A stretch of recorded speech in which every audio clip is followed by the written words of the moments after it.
Hi class, today we're learning about the cross product of two vectors.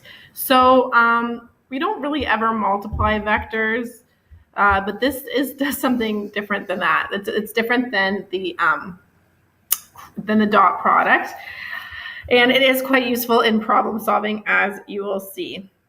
So the cross product of two vectors, A and B, is denoted as A and then cross B. So an X is what we use as the dot product. And that is a vector that is perpendicular to both A and B. So if you have a third vector perpendicular to both two other vectors, this has to be in 3 space, in R3, okay, or else it wouldn't work. So imagine this is a vector A, and this is a vector B, and this vector going from here up would represent A cross B. And I'll talk about what this one down here would mean in a second. So, well, I'll tell you right now. So this would be B cross A.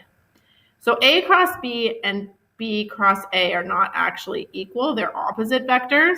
So the commutative property does not hold here, okay? So note that this means B cross A does not equal A cross B.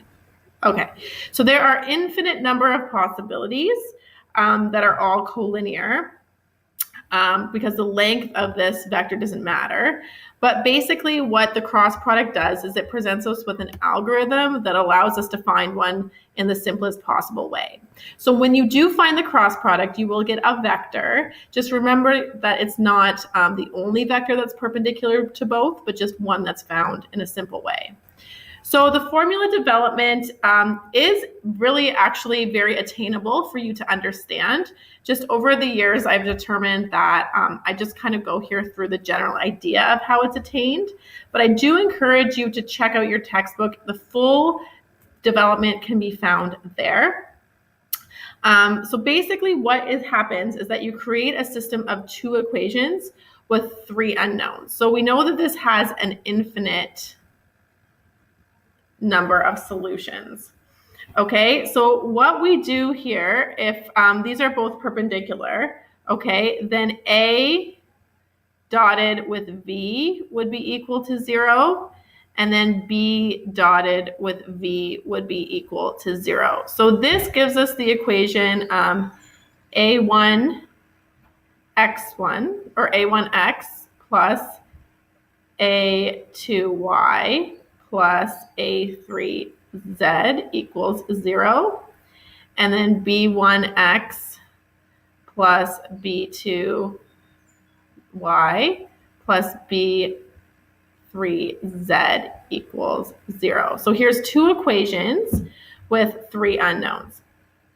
Okay, so this is equation 1 and this is equation 2, and it has infinite solutions. So then what you do is you use elimination to represent the x, y, and z values of the required factor in terms of the a's and the b's. So you write x in terms of a's and b's, y in terms of a's and b's, and z in terms of a's and b's. Then you create a constant that allows us to just find the simplest required vector, and this is what you get. So this is a weird result. But the cross product is you take A2 times B3 and subtract A3 B2. So that's your x value of the vector.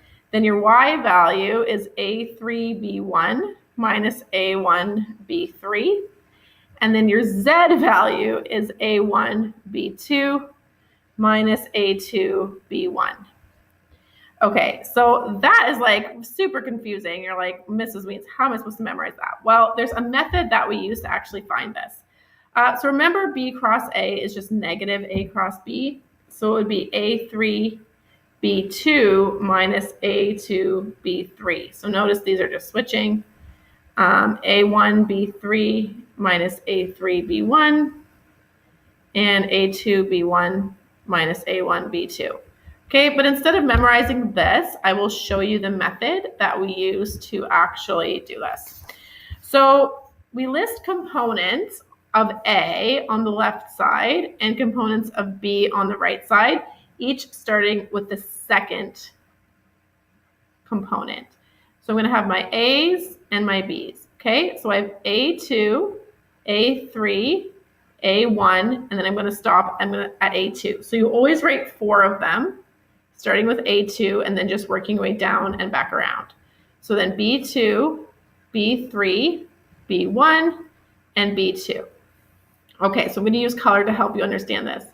So you go from here and you cross down to B3, and then you go to A3 and you cross up for B2.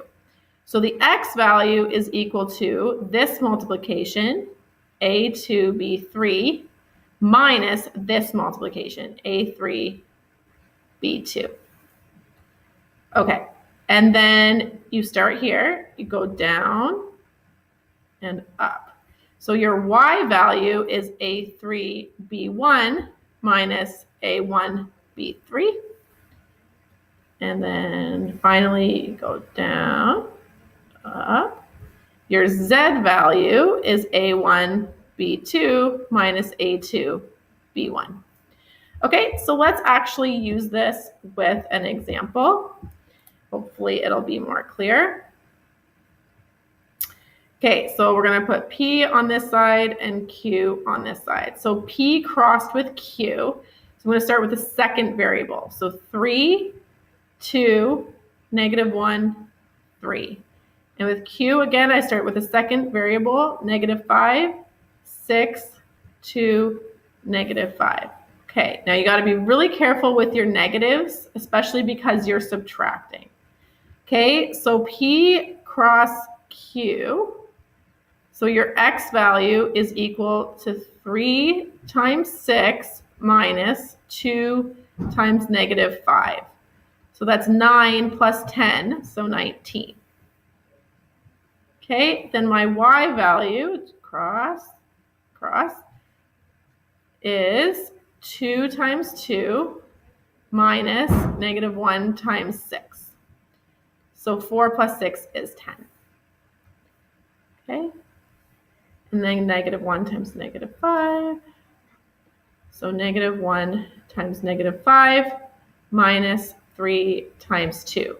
So 5 minus 6 is -1. So you get that P cross Q is equal to 19, 10, -1.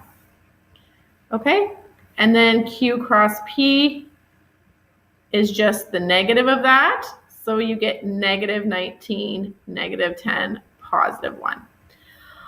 All right, so there you go. There's a simple example. That's how it's done every time.